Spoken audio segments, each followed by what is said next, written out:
दैनिक भास्कर द्वारा आयोजित family fun fest का भव्य समापन गीत संगीत और सांस्कृतिक कार्यक्रमों के साथ हुआ। फन फेस्ट के अंतिम दिन भी शहरवासियों की भीड़ रही और उन्होंने मनोरंजन के पलों को अपने कैमरों में कैद किया एवं फूड कोर्ट पहुंचकर व्यंजनों का स्वाद चखा।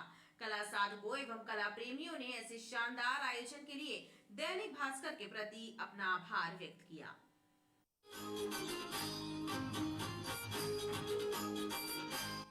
पिछले एक माह से कल्चरल स्ट्रीट में चल रहे Dainik Bhaskar family fun fest का सोमवार को भव्य समापन हुआ। फन फेस्ट के अंतिम दिन भी गीत संगीत की महफिल जमी और इसमें एसएस के डांस ग्रुप के कलाकारों द्वारा उम्दा डांस परफॉर्मेंस दी गई।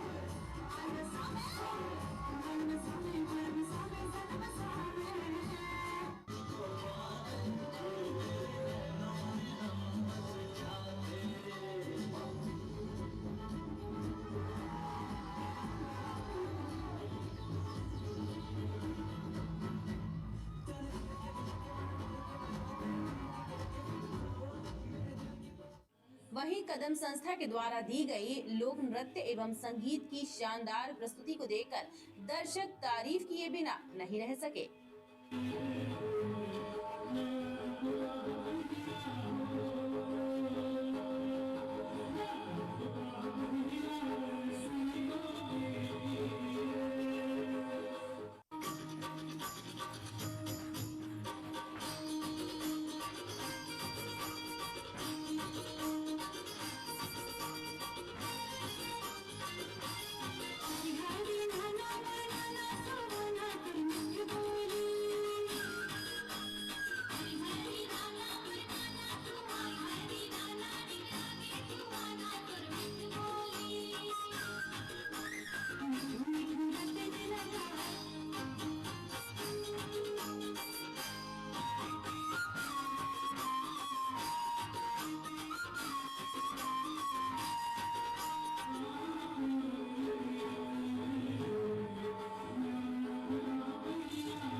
ख्वाहिश बैंड दल के सदस्यों ने भी गीत की ऐसी तान छेड़ी कि सभी मंत्रमुग्ध हो गए। कि मुझे लड़कियां पसंद नहीं है, बल्कि मेरी गैरत गवारा नहीं करती कि मैं किसी की शहजादी को परेशान करूं, क्योंकि मेरे घर में भी शहजादी है।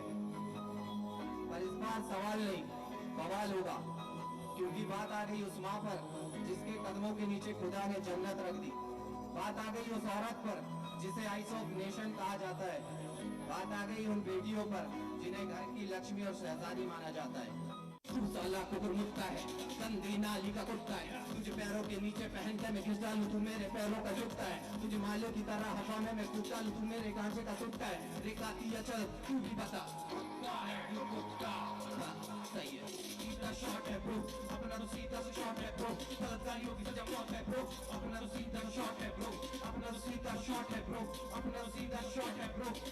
दिन भी तू मेरी शाम भी तू मेरे रात के सपनों में तू, तेरी आहटें मेरा नाम ले, ये बात तू मान, तेरी तस्वीर ना हो बेरुख सी है मेरी ये बात, पहली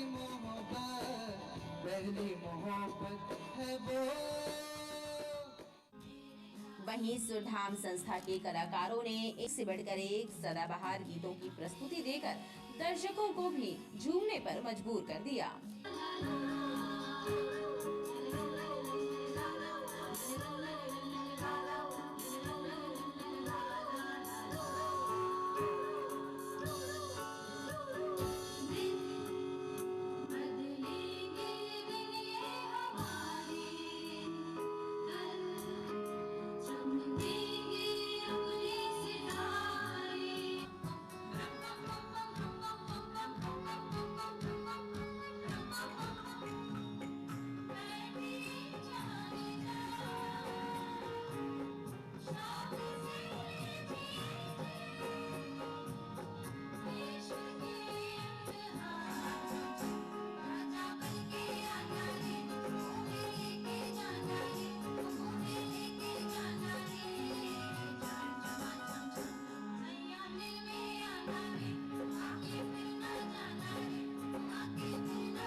फन फेस्ट के समापन पर शहरवासियों का कहना था कि दैनिक भास्कर के द्वारा आयोजित इस उत्सव ने कल्चरल स्ट्रीट के नाम को सार्थक कर दिया और इसमें शहर के कलाकारों को अपनी प्रतिभा दिखाने का भी भरपूर मौका मिला।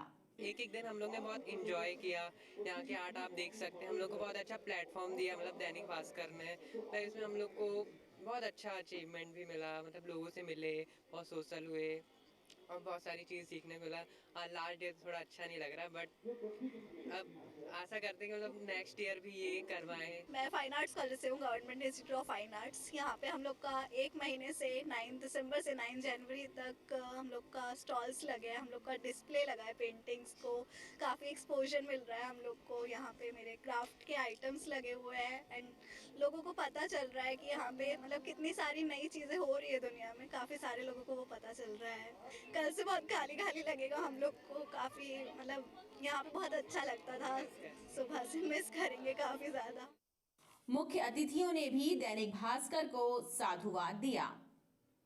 नगर के कलाकारों को, यहाँ की प्रतिभाओं को, विभिन्न क्षेत्रों के कलाकार, चाहे वो फिर शिल्प हो, चित्रकारी हो, रंगमंची हो, रंगकर्मी हो, संगीत के क्षेत्र के हों या गायकी के क्षेत्र को हो, सभी को एक अभिनव प्लेटफॉर्म दिया हुआ है और इसके साथ ही साथ एक बहुत ही खुशनुमा सा वातावरण, जिसमें आप परिवार के साथ खाने पीने के विभिन्न व्यंजनों का स्वाद का लुत्फ उठाते हुए इन सब का रसास्वादन कर सकते हैं। दैनिक भास्कर का ये कदम अत्यंत सराहनीय और स्तुत्य कदम है और इसके लिए दैनिक भास्कर को बहुत बहुत आभार, धन्यवाद और बहुत बहुत शुभकामनाएं। 9 दिसंबर से लेकर ये 9 जनवरी 2023 आ गया है। नए साल की शुरुआत भास्कर के अलावा कौन इतनी अच्छी कर सकता है। और मैं ये देख रहा हूँ कि भास्कर ने जो संस्कृति का पौधा यहाँ पे रोप दिया है ना। अब हमारी ये जिम्मेदारी है इस जबलपुर की संस्कारधानी के कलाकार होने के नाते कि इस पौधे को हम बड़ा करें, उसके फल हैं जो मीठे फल हैं वो सब लोगों को खिलाएं और बताएं कि ये जो पौधा आपको दिया है वो दैनिक भास्कर ने दिया है, जिसके कारण आज ये कल्चरल स्ट्रीट इतना महक रहा है। भास्कर द्वारा लगाया गया ये जो फन मेला है एक बहुत यूनिक मेला है। इसमें बच्चों ने जो अपनी कला दिखाई है वो मतलब तारीफ़े काबिल है कि किस तरीके से जो स्टूडेंट्स हैं और ये ज़माने के साथ भी चल रहे हैं, उन्होंने ट्रेडिशनल चीज़ों को भी अपनाया है। और जैसे कि जबलपुर का नाम ही है, एक सांस्कृतिक शहर है, ये जाना जाता है, तो उसके हिसाब से ये जो कल्चरल स्ट्रीट है ये बहुत अच्छा इसको यहाँ पे प्रोजेक्ट किया गया है। और मैं शुभकामनाएं देती हूँ भास्कर को और इन सारे स्टूडेंट्स और ये जितने भी यहाँ पे कलाकार आए हैं जिन्होंने बहुत दिल से यहाँ काम किया है और वास्तव में जबलपुर को जिंदा कर दिया है और हमारी कल्चर को जिंदा कर दिया है। फन फेस्ट के अंतिम दिन फूड कोर्ट में भी लोगों की भारी भीड़ नजर आई। प्रदेश सरकार द्वारा दिए जाने वाले कायाकल्प अवार्ड को लेकर एल्गिन हॉस्पिटल का फाइनल असेसमेंट भोपाल से आई टीम ने किया। विशेषज्ञों की टीम ने रानी दुर्गावती महिला चिकित्सालय का निरीक्षण कर स्वास्थ्य सेवाओं और स्वास्थ्य सुविधाओं की गुणवत्ता की जांच कर रिपोर्ट तैयार की है। सरकारी हॉस्पिटलों के लिए प्रदेश सरकार द्वारा चलाई जा रही कायाकल्प अवार्ड योजना के तहत एल्गिन हॉस्पिटल का फाइनल असेसमेंट हुआ। भोपाल से आए डॉक्टर प्रमोद गोयल की टीम ने हॉस्पिटल में उपलब्ध संसाधनों एवं स्वास्थ्य सेवाओं की गुणवत्ता की जांच की। इस दौरान सफाई व्यवस्था से लेकर ऑक्सीजन प्लांट और वाटर सप्लाई सिस्टम तक की जांच की गई। हम उस मॉल को खोलेंगे, पूरा पानी निकाल देंगे, एक आदमी घुस के मतलब पानी नहीं आता तो खाली लगभग इवनिंग तक कर देता है, जल्दी सब तो काफ़ी सारे लोग लगा देते हैं। ये हम लोगों के गवर्नमेंट ऑफ इंडिया से एक डिफाइंड चेकलिस्ट है, उसके आधार पे हम लोग यहाँ का असेसमेंट करते हैं। ये हम लोग का एक फाइनल असेसमेंट है और उसकी स्कोरिंग के हिसाब से इनको अवार्ड वगैरह जो भी है वो दिया जाएगा। क्लीनिंग तो इनकी समय पे है, मैं इनकी मैकेनिज्म समझना चाह रहा था कि हाउ दे क्लीन इट, है ना, क्योंकि और उसका क्या बेहतर तरीका हो सकता है, तो उसके बारे में हम लोग बात कर रहे थे। बट जैसा मैंने देखा कि वो काफ़ी क्लीन है और ये लोग काफ़ी फ्रिक्वेंटली जो हमारी रिकमेंडेड गाइडलाइंस है उसके हिसाब से ये उसको करते हैं हर महीने। गौरतलब है कि एल्गिन हॉस्पिटल को पहले भी 3 बार कायाकल्प अवार्ड योजना में प्रदेश में प्रथम स्थान प्राप्त हो चुका है। दरअसल इस योजना के तहत विजेता हॉस्पिटल को सरकार द्वारा अतिरिक्त अनुदान विकास कार्यों के लिए दिया जाता है ताकि शासकीय स्वास्थ्य सेवाएं और बेहतर हो सकें। नशा मुक्त समाज की परिकल्पना को साकार करने के लिए चलाए जा रहे अभियान के तहत भाजपा कार्यकर्ताओं ने सदर क्षेत्र में जागरूकता अभियान चलाकर युवा पीढ़ी को नशे के दुष्परिणामों से अवगत कराया। नशे जैसी सामाजिक बुराई को दूर करने के लिए चलाए जा रहे अभियान के तहत सदर में जागरूकता मुहिम चलाई गई। इस दौरान युवाओं को नशे का त्याग करके योग एवं आध्यात्म में रुचि लेने के प्रति जागरूक किया गया। संदेश ये है कि नशा मुक्त समाज में आजकल नौजवान पीढ़ियों को पेट्रोल का नशा एवं चिलम का नशा, ये सब नशे जो कर रहे हैं आजकल युवा पीढ़ी, सलोचन का नशा, ऐसे जो युवा पीढ़ी कर रही है उसको, उस गुटखे का नशा, समाज में अलग अलग प्रकार के नशा जो है ये समाज को बर्बाद कर रहा है। इसलिए नशा मुक्त समाज का निर्माण करने में हमारी ये पहली अनूठी कदम है, माननीय मंत्री जी के बताए हुए। इस अभियान के दौरान युवाओं को नशे से दूर रहने का संकल्प भी दिलाया गया। आयुक्त निर्माणी खमरिया में national defence group B gazetted officer association का द्विवार्षिक अधिवेशन संपन्न हुआ, जिसमें फैक्ट्री महाप्रबंधक अशोक कुमार ने अधिकारियों कर्मचारियों से चर्चा की और अपने विचार भी व्यक्त किए। उसका स्कीम बना हुआ था, मैंने देखा 4-5 साल पहले से, अभी ऑर्डर 1-2 दिन में प्लेस हो जाएगा। इस अधिवेशन में फैक्ट्री महाप्रबंधक अशोक कुमार ने कर्मचारियों से कहा कि बदली हुई परिस्थितियों में सभी की भूमिका महत्वपूर्ण हो गई है। फैक्ट्री के पास 4 वर्षों के लिए पर्याप्त काम है जिसे सफलतापूर्वक करना होगा। वहीं निर्माण के राजपत्रित अधिकारी ग्रुप समेत कर्मचारियों की समस्याओं के निराकरण पर भी विस्तृत चर्चा की गई। आप प्रपोजल भेजिए, हम उसको अप्रूव करेंगे, लेकिन 4 साल में पूरा अपनी फैक्ट्री के इंफ्रास्ट्रक्चर को ऐसा चकाचक कर दीजिए कि आपको अगले 20 साल के लिए इन चीजों में पैसे देने की जरूरत न पड़े। तो हमें देखना है कि कितनी जल्दी हम अपने आप को इतना स्ट्रेंथन कर लेते हैं। और जैसे ओवन हैं आपके जितने भी सारे पुराने हैं, ओवन में एक्सीडेंट हुआ था किसी टाइम में, तो कहने का मतलब है कि आप लोगों का जो है ना कंट्रीब्यूशन, ये एक इंडस्ट्रियल एम्प्लॉय से उम्मीद नहीं की जा सकती।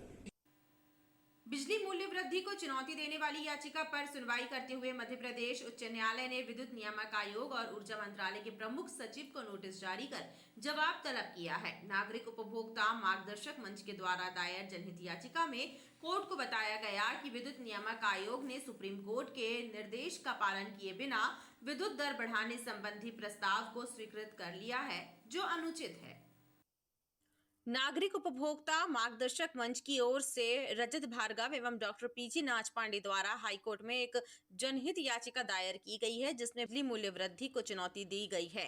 याचिकाकर्ता ने बताया कि सुप्रीम कोर्ट ने 23 नवंबर को सभी राज्यों के नियामक आयोग को निर्देश दिए थे कि 3 माह के भीतर नए रेगुलेशन बनाए जाएं, लेकिन इन निर्देशों के बाद भी मध्य प्रदेश विद्युत नियामक आयोग के द्वारा बिजली कंपनियों के विद्युत दर बढ़ाने के प्रस्ताव को बिना नए रेगुलेशन बनाए ही स्वीकार कर लिया एवं जनसुनवाई की तारीख भी मुकर्रर कर दी।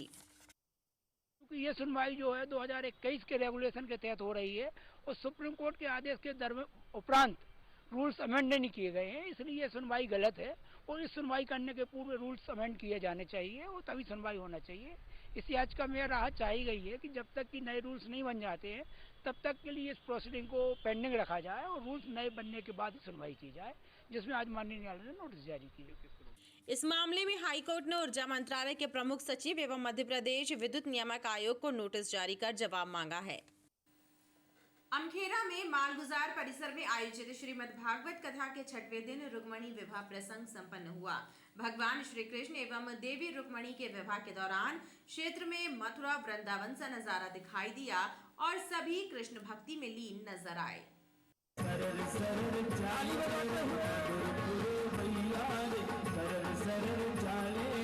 अमखेरा रोड स्थित मालगुजार परिसर का नजारा कृष्णमय नजर आ रहा है। अवसर है यहाँ पर आयोजित श्रीमद् भागवत कथा ज्ञान यज्ञ सप्ताह का। कथा के 6वें दिन रुक्मणी विवाह प्रसंग का आयोजन हुआ और इस दौरान मथुरा वृंदावन जैसा नजारा दिखाई दिया।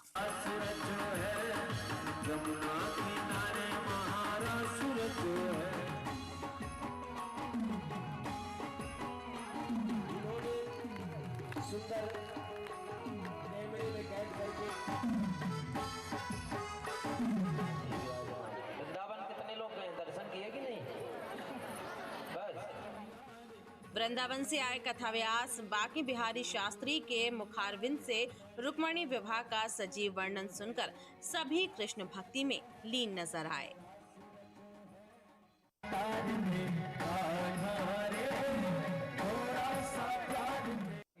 भगवान की लीलाओं का अवलोकन करते हुए यमुना पूजन में पहुंची हैं।